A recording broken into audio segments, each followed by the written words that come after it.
working. All right, so know your audiences. I'm going to open this Mentimeter quiz. You go to menti.com and use the code 68639760 and vote.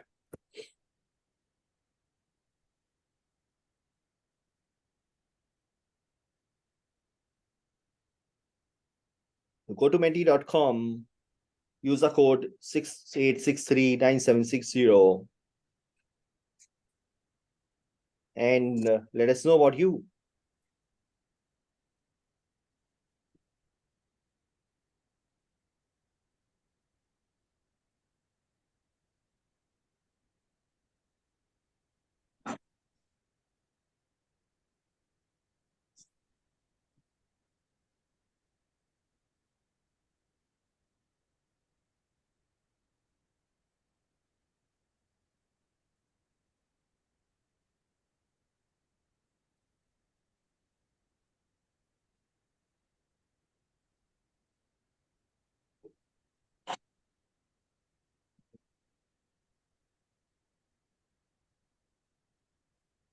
So go to menti.com and use the code.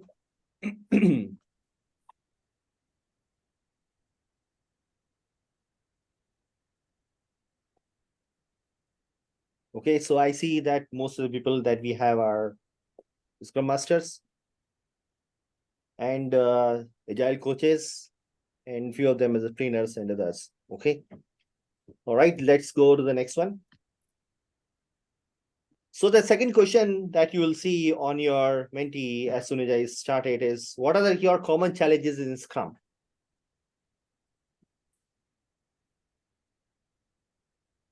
What are your common challenges in Scrum?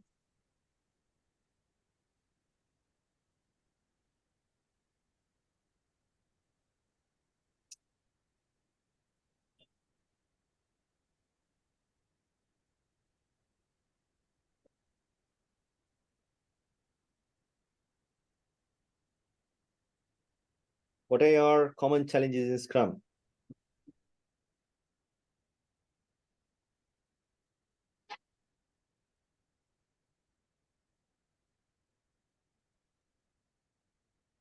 Work delegations, okay, value flow, right implementation, value delivery, nice, not having visibility, sprint reviews, estimations, releases, okay.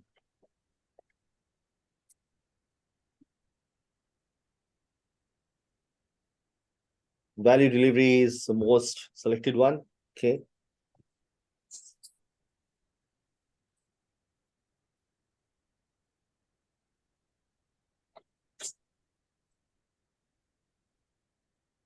So what are your common challenges in Scrum?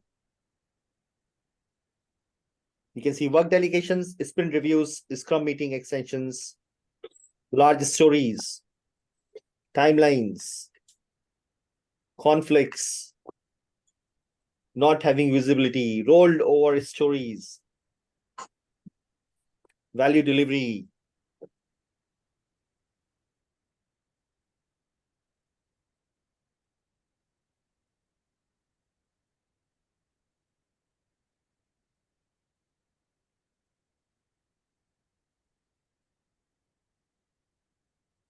What else you see?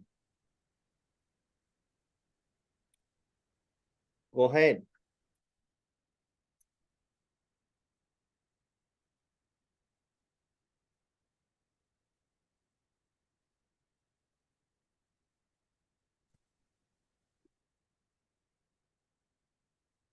All right, so I see most of you have put in your thoughts. So let's talk about the value delivery, rollover stories, like how can we value flow, large stories, spillovers. So I will cover some of these challenges in how you can actually implement Kanban and you can control some of these challenges. So in this presentation, I will not be talking about all of them, but in some of my future webinars, you'll see that one of the other topics being discussed in, and how you can actually improve your Scrum or any other methodology by any chance.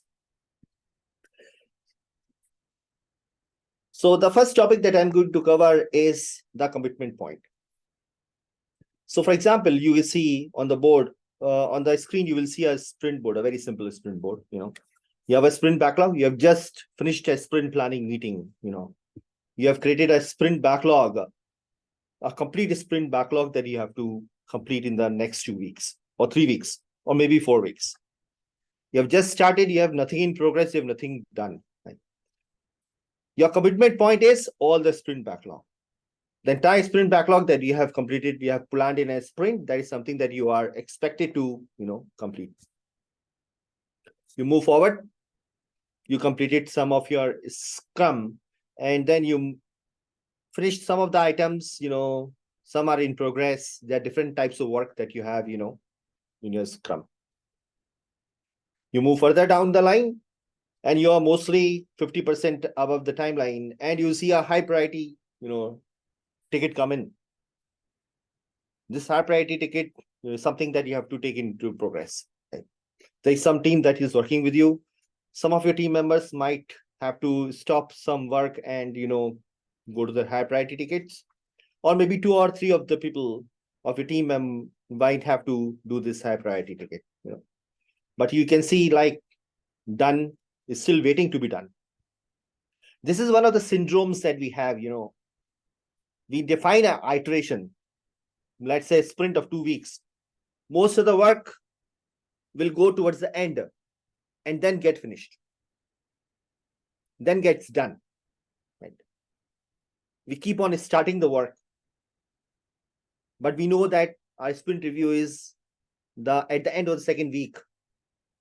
So we try to finish it only when it is approaching that date. And even it goes towards the high priority ones. Well, you went further ahead, you completed most of the work, and congratulations, you have done high priority work also. But some of the work is difficult, complex. You started, could not finish it.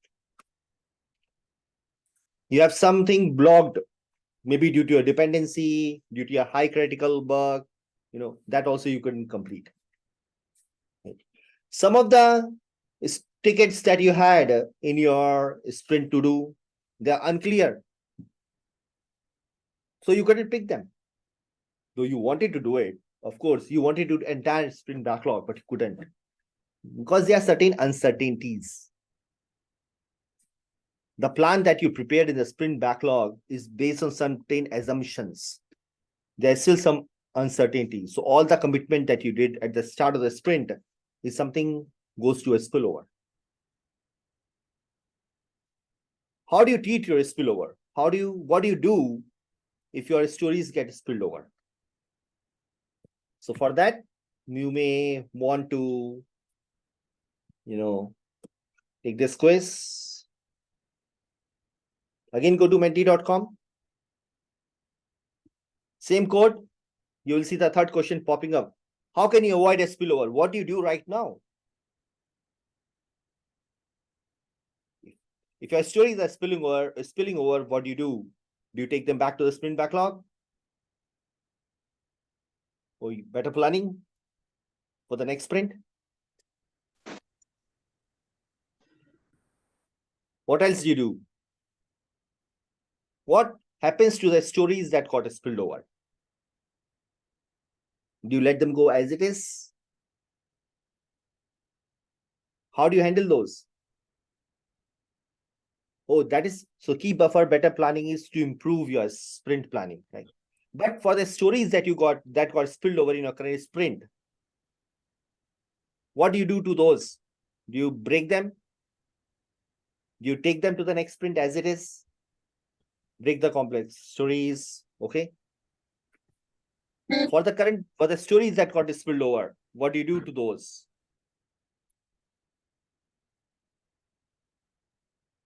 Take the spilled over to backlog, okay? What else?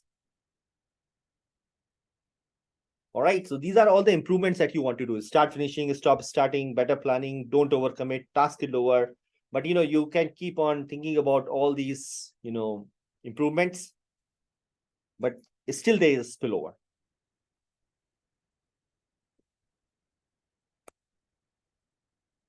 The story is you go to the product backlog, okay? Take the spilled, reprioritize the spillover, okay? They go to the product backlog. What about, do you also split your stories that have spilled over? Do you split them? So do you split them into the work done versus work undone and take the undone work to the sprint, to the next sprint? Do you also do that?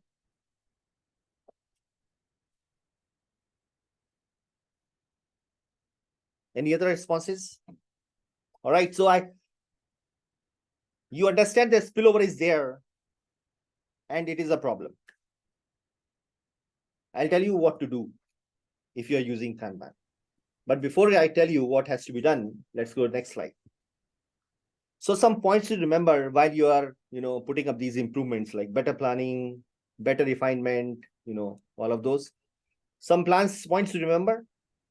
Capacity can change even when you have asked all your team members for the leave plans, right? You might ask them, how does your 2 weeks look like? You ask them for the planned leave plans, but still you will have ad hoc leaves. You will still have sick leaves. Maybe hangovers, breakups. You don't know. Blockers come unannounced. Dependencies may get unearned. Technically, any of the stories can become complex. Maybe environments are down. Nobody can help. There will still be a spillover. Even if you do better planning, then also there will be a spillover. What are these? What are these called? Capacity, blockers, dependencies, technical complexity, environmental availability. What are these called? What are these? Anyone, if you want to write in the comments your thoughts, you can do that. What are these? Variations. How do you handle them? Can you ask people to eat healthy so they don't fall sick? Can you introduce a new pay policy for ad hoc leaves? So that your teams is available, as for the capacity they have planned, so that you don't have a spillover because of the resource shortage or people shortage. Or can you ask your CEO to help with the high priority? We don't expect any high priority to come as sprint backlog. This is because sprint backlog is governed by the dev team. And we have done whatever we had to do. Or if make sure all the dependencies are identified in the beginning itself, else you will fire people. Blockers. Pretend to be working on something that is blocked. A zero tolerance Scrum. Or read a book on anti-patterns or zombie Scrum, and find out like, oh, yes, this was mentioned in the, this anti-pattern. We should try to remove it. Apply various models of thinking. Or people who are calling a work complex, tell them you are lazy. Stop complaining. Do something to handle these variations. Accept that these are the variations, and the people who have gone through the KMP class, they will know this slide, that there are two kinds of variations, common cause and the special cause. Common cause, and these all are common cause variations. Believe me. If you don't believe me, then read this. This is a proven fact. It has been estimated that 85 to 94% of the problems a company faces or your team faces are due to common causes. Only 6 to 15% are due to special causes. So if you blame problems on people, you are at least 85% of the time you're wrong. So how will you handle those? A very simple solution, apply Kanban. Defer commitment. Your sprint backlog is not your commitment. Still, defer it. How will you do that? This will help you to stop chewing more than what you can eat.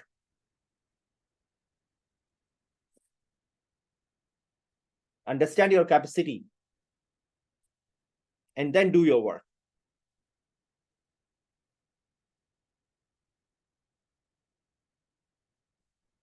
And how will you do that? So if you look at this slide, there's a sprint backlog, which is planned. I have introduced one more column in this to do. In progress and done remains the same as it is. So introduce a column after the sprint backlog and then call it a commitment point. So now your commitment point has shifted from the sprint planning, the planned backlog that you had, from the step ahead.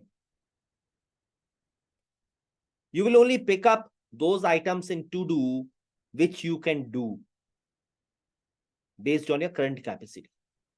If you have 3 people in the team, you have 3 in progress. You can see you have pulled up 4 more.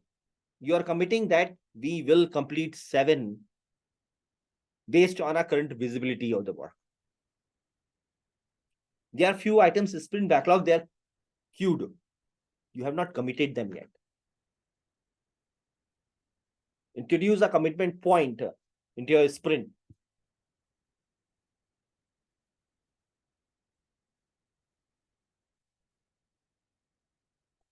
Don't overburden people.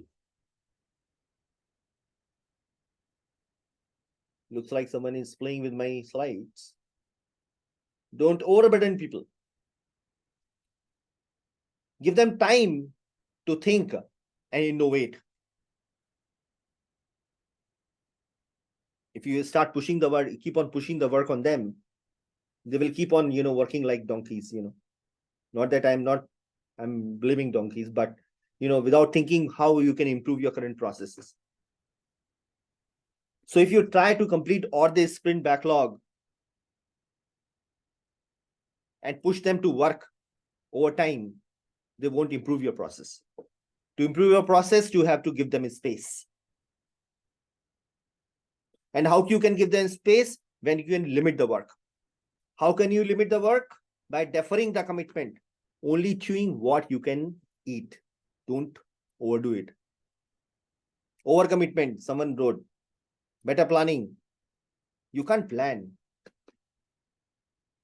based on something which has, which is very far. 2 weeks. It's a huge, plan based on the current capacity. You don't know who can fall sick.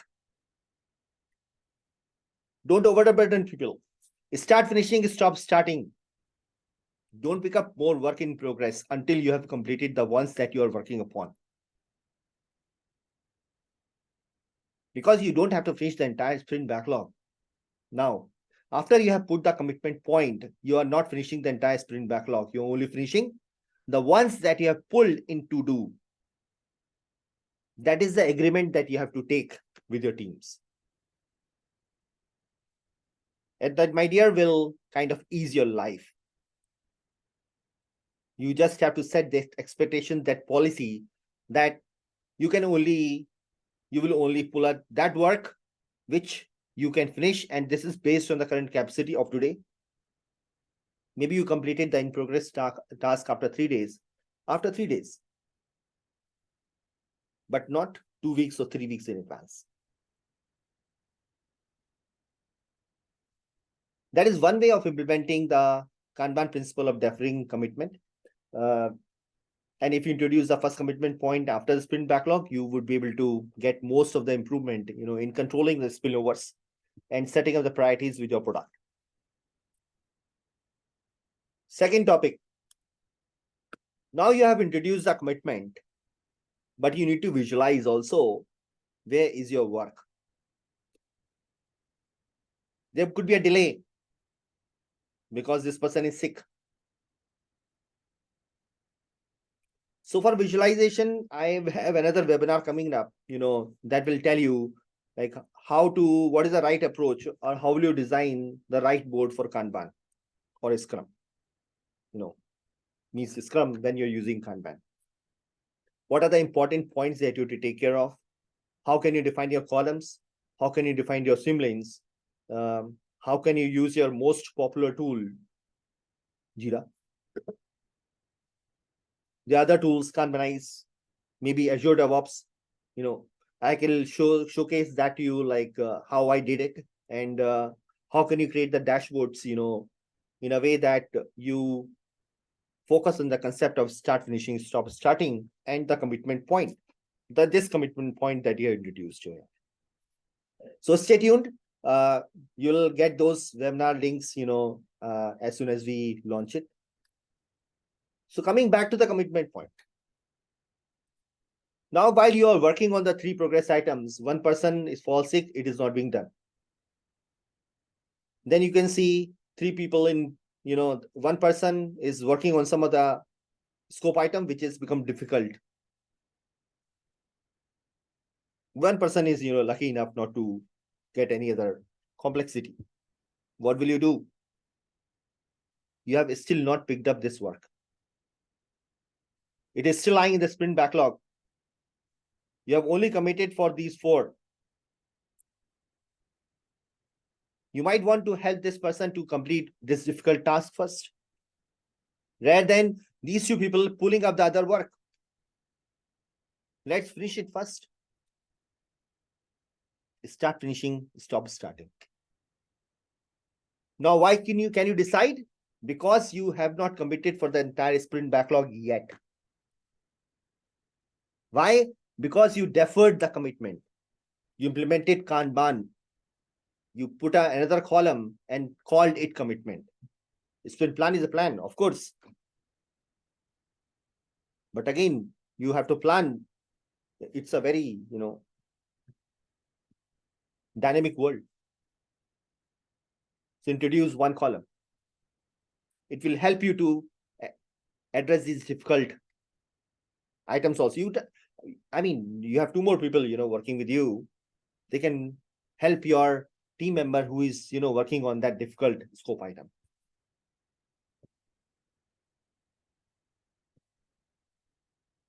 High priority ticket came in. Why one person should work on it? Why not 2? You can, because you are still not committed to these sprint backlog items.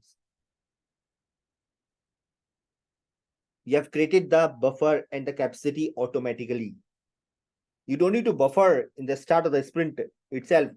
Yeah, our CEO gives us, 2 tickets which are high priority. I should ask, instead of 4 people, we should consider 3.5. What if that 0.5 also got sick? And the other 0.5, took some other leave? How will you do it? Decide on the run, put a commitment point, you will be able to handle high priority. You are towards the end of the sprint. You finish all the items you had to do. Start finishing, stop starting. You did not still pick up these 3 backlog items. You still have some bandwidth remaining in the sprint. Your focus is still to complete this in progress. Just with one addition of a column, you are trying to reduce the spillover. You are trying to complete more work. Agree to disagree. A plan prepared 2 to 3 weeks ago is not a commitment. Your sprint backlog cannot be a commitment for you. It is time to, agree on that. Try to commit when there is a demand and the capacity to deliver. You don't have the capacity to deliver these 3 because there were many changes that came into the sprint. You didn't create a wall. It's agile. Solely commit when you can deliver.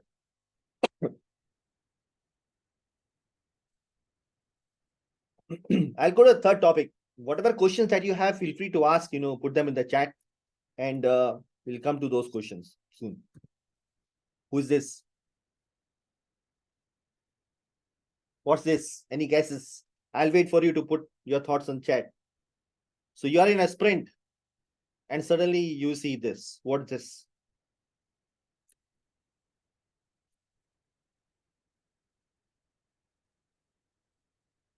Anyone who would like to give it a shot? Who's this? Bugs, unknowns, dissatisfied stakeholders, high priority task from higher management. Okay.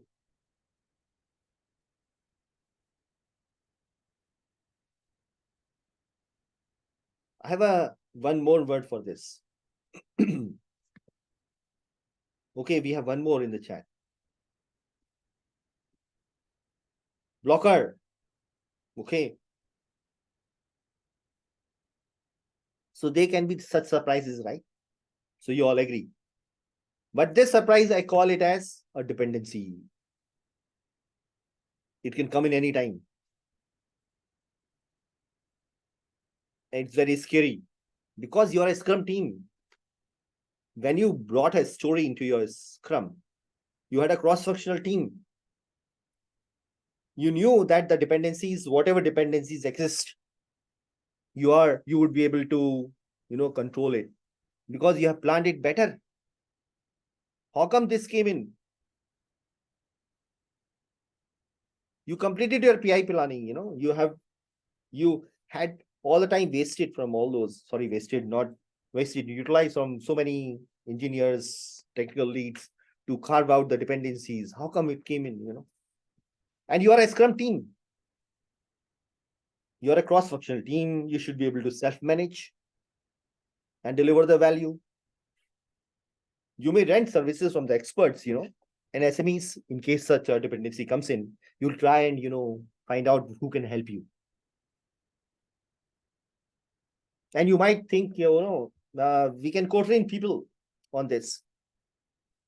And next time when such a dependency comes in, our team can do it.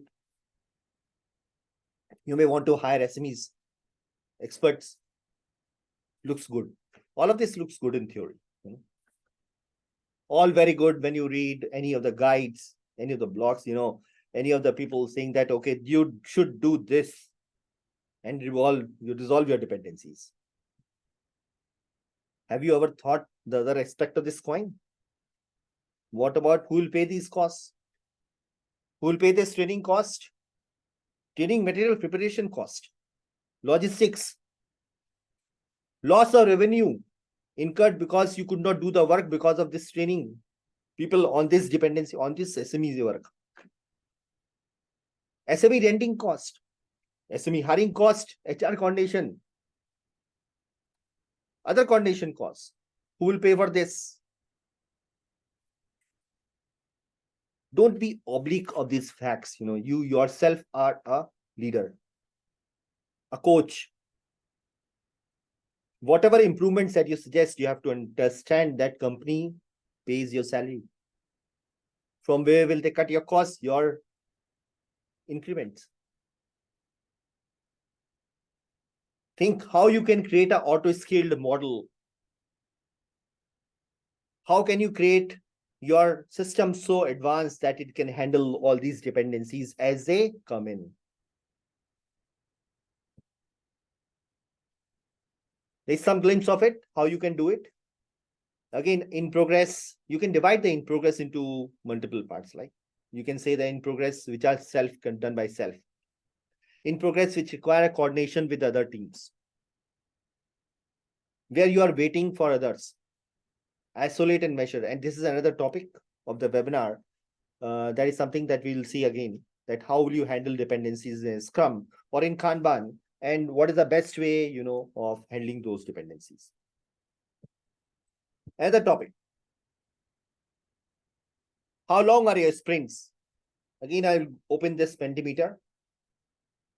How long are your sprints? 1 week, 2 weeks, 3 weeks, or 4 weeks?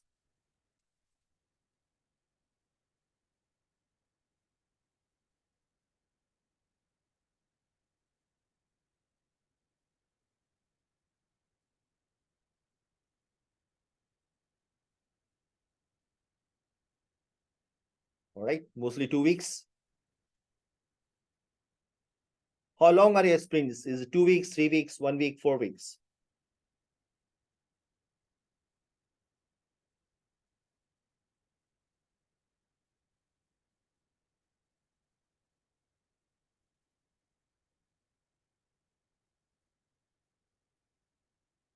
All right, so I'll wait for 5 more seconds.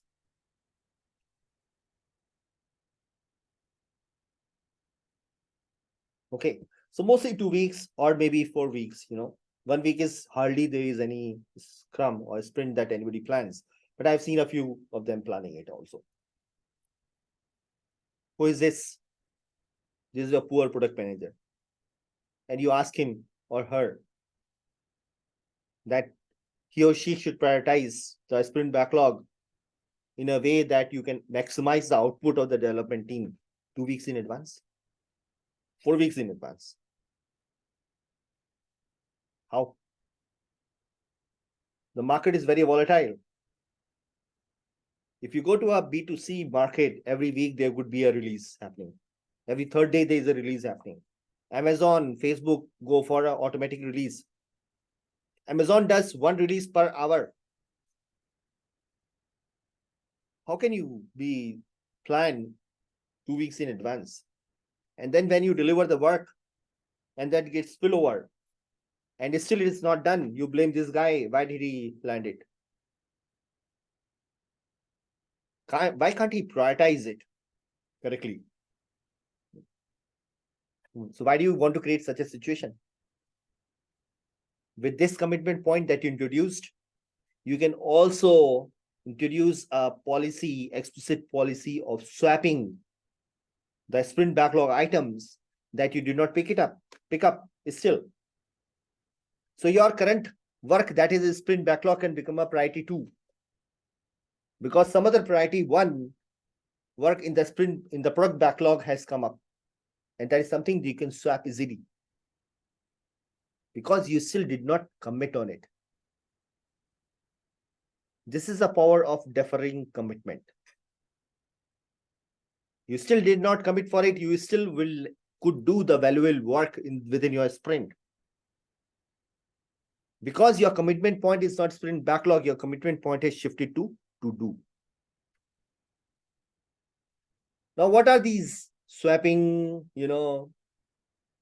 priority 1 and priority 2, taking the reverse flow from the sprint backlog to the product backlog? You call them as explicit policies.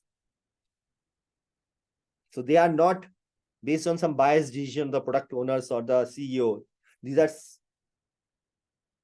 these are done based on some of the explicit policies. So this is another practice of Kanban, and you can implement this practice of explicit policies by create a reverse flow. If you introduce a commitment point which is after the sprint backlog, you'll be able to easily do it, because there's some work that you have not yet started. Another topic, another question: what type of work do you get in your sprint? Let me open this one. What type of work do you get in this sprint? Means, do you get some product development work or the defect work? You're in operations support team, configuration team. What kind of work do you get in your sprint?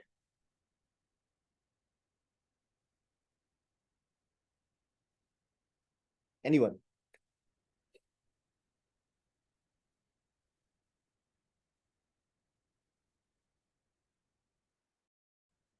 Product development, features, software development, bugs, news stories, urgent fix, development, defects. What else?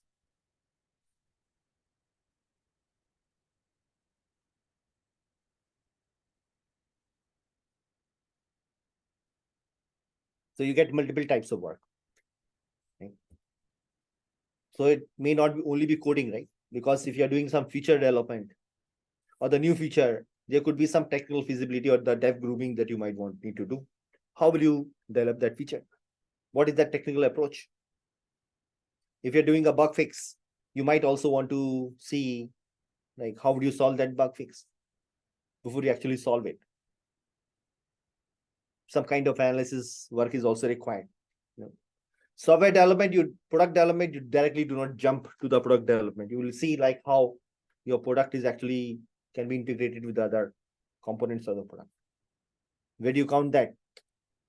Within that story?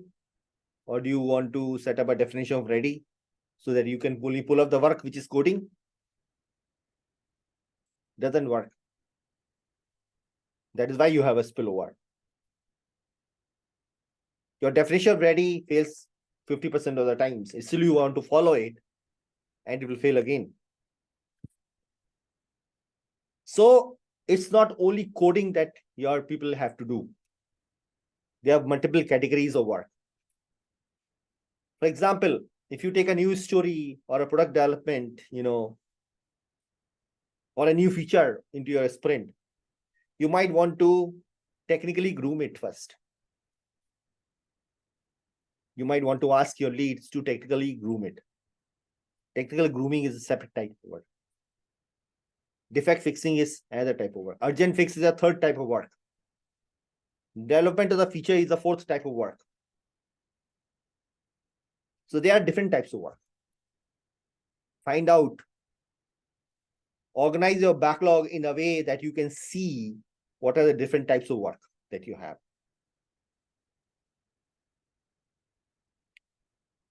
And again, based on that, you haven't pulled that. Now you can find out which one to pull first. Do you want to pull a feature? Do you want to pull a defect? Do you want to put a configuration change? Do you want to pull a technical debt? What do you want to pull? Let's decide. This is sprint. We will do 2 other features, 1 technical debt and 1 urgent fix. 3000 పెట్టి కినిక్లాగా. Or you may decide any type of work here, because you don't have to do the entire sprint backlog. You are in a position to define the priority yourself. You are a leader yourself. You now have the capability to decide which one is going to create that value. Product owner is not the only person who will create a value for it. You yourself will have to create a value. And for that, you have to commit to what you think is more priority. And that can only be achieved if you defer the commitment.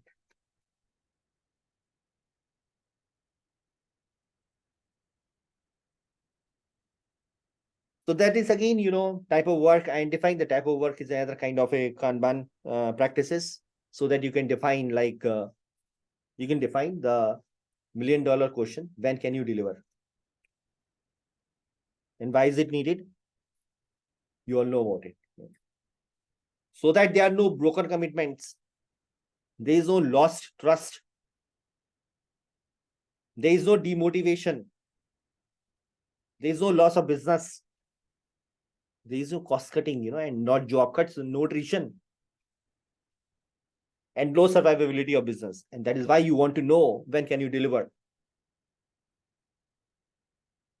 Your standard answer, yeah, we will see if we can deliver in this sprint or not, doesn't work anymore when you look for predictability. This is a very competitive world, my dear.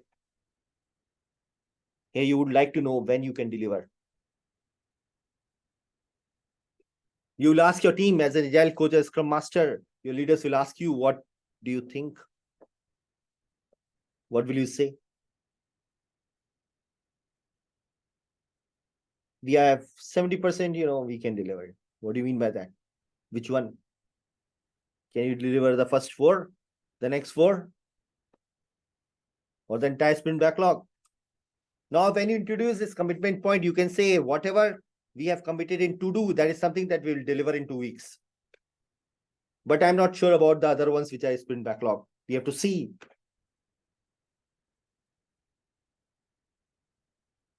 And I can tell you what all extra can I deliver in after 3 days as soon as we finish this work.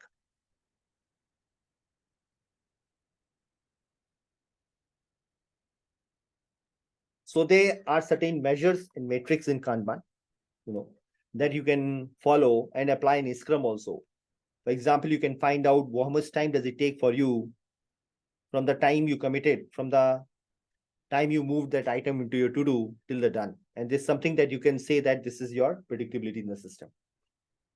And this is the time that is spent in the sprint backlog. And you can draw such kind of matrix like, time, what is the time spent? You can observe this. What if you get the high priority work? How does your waiting time increase in the sprint backlog? Now it depends upon you from where you want to calculate the commitment point. Is it from the sprint backlog or is it from the first commitment point?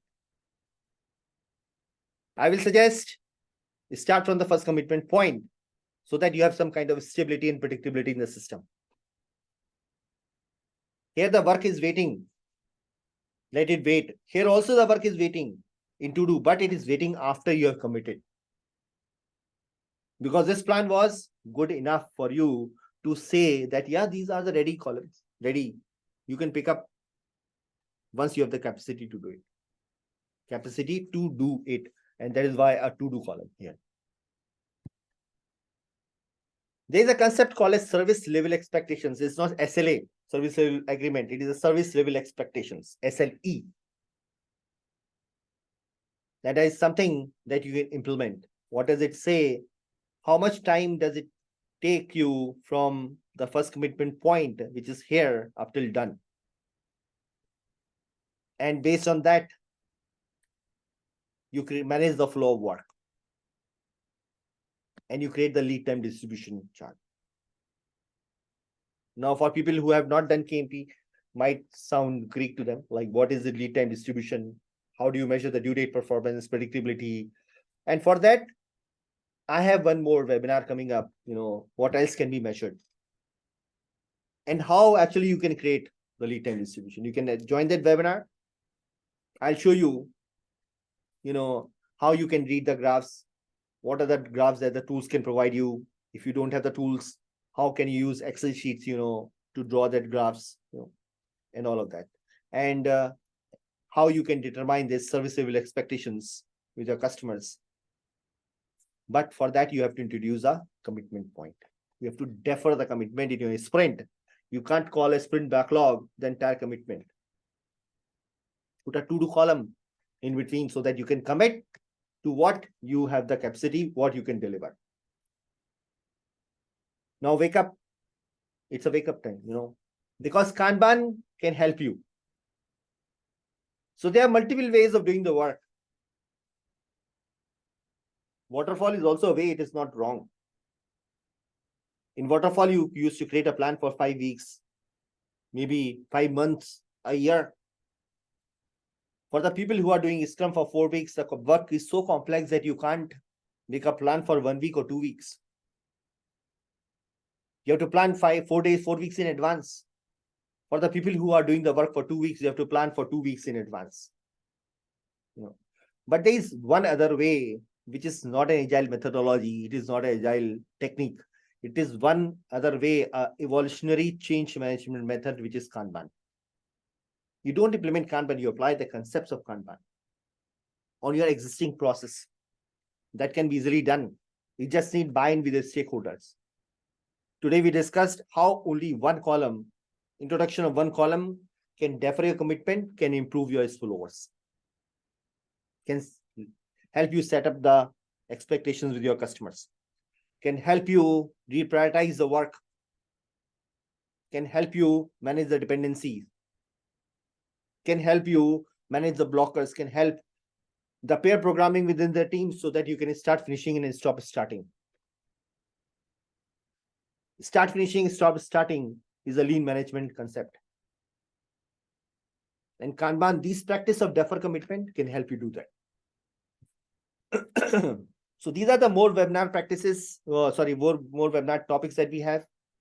What are the best practices to create a Kanban board, overview of the core Kanban matrix, how to determine the SLEs, implementing Kanban in Scrum, how to handle blockers and dependencies in Kanban, and how to take it in Scrum also. So that is something that I'll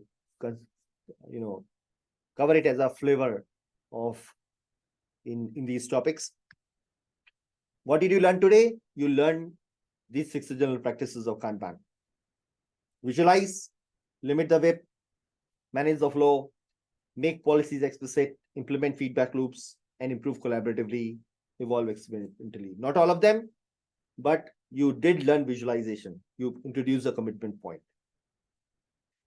You did learn limit WIP because you only committed to what you can do. You did learn manage the flow when you started measuring the lead time. You did learn make policies explicit when you created a reverse flow of your sprint backlog to the product backlog. Just by one point, which is deferring the commitment. Introducing a commitment point into your Kanban, into your Scrum, sorry. Yeah. You also learned the change management principles of Kanban. We say start with what you do now. I didn't change anything in Scrum. Scrum is still working as you are working right now. No roles have changed, no responsibilities have changed, no process have changed. You just introduced one process, which is your commitment point. And Scrum is a framework. It's a skeleton. You can introduce the new processes into it as long as they abide by their ceremonies, the roles, the framework, the entire framework. We didn't do any changes. It's same as it is. You start with what you do now, and then you created a to-do column in between, a commitment point, so that you can decide. You are a leader yourself. You can decide what to pick up, when to pick up. So de-stress your life. If you have not learned Kanban, learn Kanban. Kanban is the power in simplicity. Become a KMP. To become a KMP, it's a very simple process. You attend a 2-day class, you will become a KSD. You attend another 2-day class, you will become a KSI, which is a second certificate, Kanban Systems Improvement. Once you complete the KSD and the KSI, you will become a KMP. When you train with me, I'm advertising myself now. So you'll get answers to all the questions, attention to all the participants. We do multiple collaborative exercises. So now the questions, in case you have any. So we have around 7 minutes left. So you can type your questions on the chat in case you feel like you want to speak. You can speak also. And then I can handle all those questions. In case you want more information around the KMP, you can see the number on the screen, shared screen, and you can connect with them. So forum is open for questions.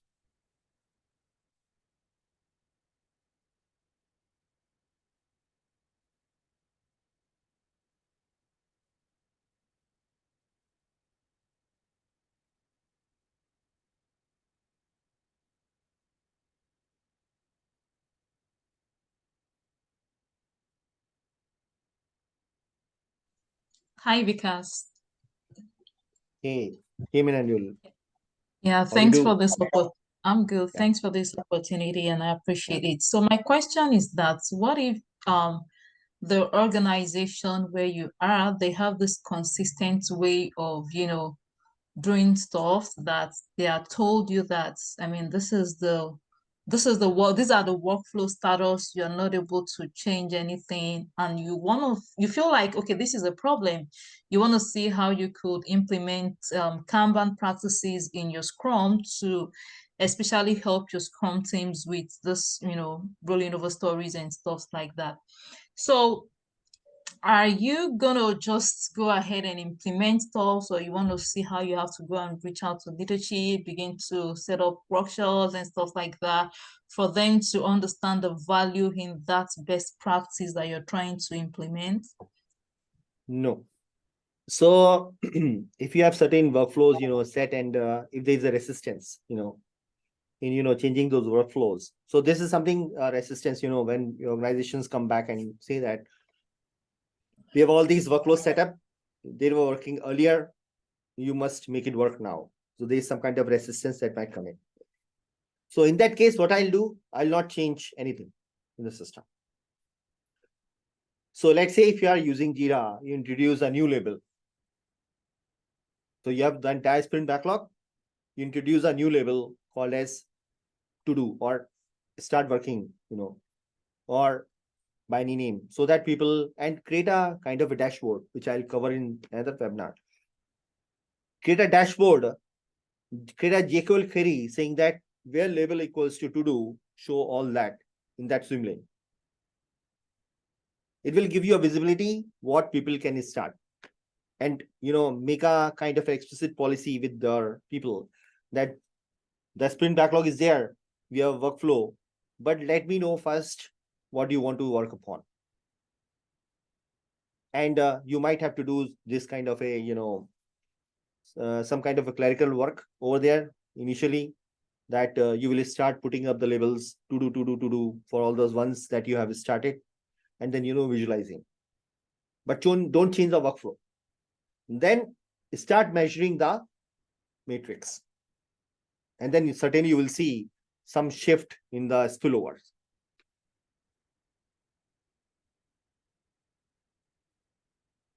Hope that answers. Vikas? Yes. I have another question. So Yes. my question is, now, each of these organizations, they do, like, for those that are in the safe environment, they do PI planning, and during the PI planning, they have like call out milestones and expectations and all of those and different releases. Yes. Now, this is like saying that at the end of this quarter, this is what we would be able to deliver. I mean, typical of a Scrum environment.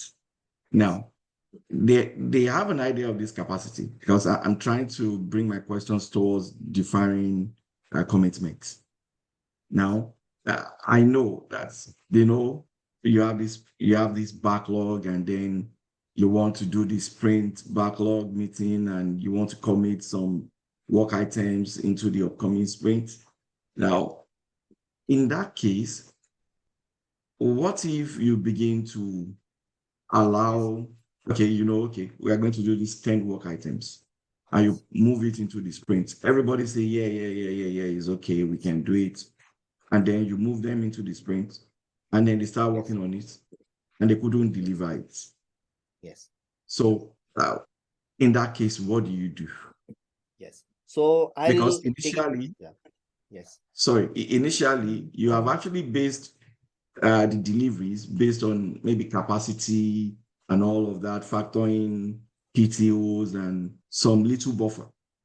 Yes. Now, what happens when you're trying to, like, okay, don't let us bring this in because we want to see what the team can do before we ask them to bring in more. So what do you do in that situation? Yes. So first of all, I'll go back to the PI planning. So there, I will try to, kind of create different categories of the work. So whatever work that we have planned in the PI planning, first of all, I'll try to, divide them into which ones are the running projects, long running projects that might take a month or 2 months, to finish. What are those long projects? What are the ones which are shorter projects, which may take 2 weeks or 3 weeks? And what are the things that I need to do to maintain the system, maintenance tickets? So essentially, if you try to give a similarity over here, it would be like, what are your rocks? Which one are your pebbles? Which one are your smaller stones? Which one is the sand? So whatever you planned in a PI planning meeting, you first divide them into such kind of categories. So once you do that, whenever you are going to the sprint planning meeting, you will bring that picture, in front of the team. You will bring that picture in front of the team saying that, okay, so the work that we planned in the PI planning, there are 6 of them, these pending, 3 of these type of work, 2 these type of work. And, in a quarter, we are at the beginning of the quarter. And this is a priority, of the work that we planned in the PI. Which one do you want to take first? First sprint after the PI planning, everyone will take a, long running projects. And you might have to adjust some sand or, smaller pebbles into it as well. So you do that. Spill over. No problems. Second sprint, you again do the same thing. Third sprint, you do the same thing. When you are approaching the quarter end, maybe a month before, you will see that there are work items which are rocks, there are pebbles, and there are, smaller stones. Within 1 month of the end of the quarter to before the end of the quarter, which one can you finish? Now you will have the data for the last 2 months also. How many high size projects, large size project did you finish? Can you finish them within a month or not? On the basis of the data, you will plan. And 1 month before in a quarter, you can go back to your product team saying that of the 9 items or the 9 rocks that we planned, we can only complete 7 or 6. 3 are going to spill over. So next PI planning, make sure that these 3, if they are still urgent, you take them then. So that is the visibility that how you can handle, how you can provide the visibility. Thank you, Vikas. Welcome. Vikas, I have another question. Yeah. So, in one of the slide you showed that from sprint backlog is not the commitment point, but to do is the commitment point, and from sprint backlog we can swap the stuffs Yes. from the another product backlog. And at that time you mentioned that there is an explicit policies. So Yes. can you please give examples of explicit policies for the swap? Yes. So that explicit policy, one of them could be, when you determine like which scope item is of high priority. Some of the product managers use impact analysis tools, like what is the impact, what is the value delivered, how many customers is it going to impact, right? And based on that, they can come up with some kind of a matrix saying that which one is priority. So any sprint backlog that you move out from the sprint to the product backlog and from product to the sprint, it must have explicit policy that one that you swapped from the product has more value than the one that was there in the sprint backlog currently. It should not be on the whims and fancies of a product manager, but should be based on certain structure, certain process, certain prioritization mechanism that you have defined that help you to prioritize the work within the sprint.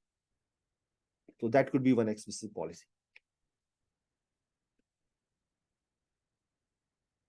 So the impact analysis, and apart from that, is there any other method that we can use? Yes, there could be other ones also. You can use Moscow, must have, should have, could have. Okay, got it. Yeah, Okay. or you can use t-shirt sizing. Now there could be other explicit policies also, like you can find out some of this could be unstructured. For example, you have a competitor who launched a new feature into the market. Now you also want to go into that particular area. So you might want to say that let us, prioritize that particular feature launch, and you might want to take something out of the sprint backlog and put it in the product, from the product to the sprint backlog. That could be unstructured policies, but it's still explicit policies. Okay, thank you, Vikas. Thank you. Yeah. So I'll be wary of time. I think we are 4 minutes over the scheduled time. So thank you all for joining. In case you have any questions, or in case you have any more webinar topics that you would like me to take up, please send an email. The email ID is mentioned in the slide, which is info@easylearning.com. Or you can simply send a message or drop a message at this number, 91648-32661. In case you have any references on the KMP, please let us know. And I'll see you in the next webinar. Have a nice weekend, let's say. Thank you, Vikas. Thank you very much. Thank you so much, joining. Vikas. Have a nice weekend. Bye. Thank you. Bye. Bye.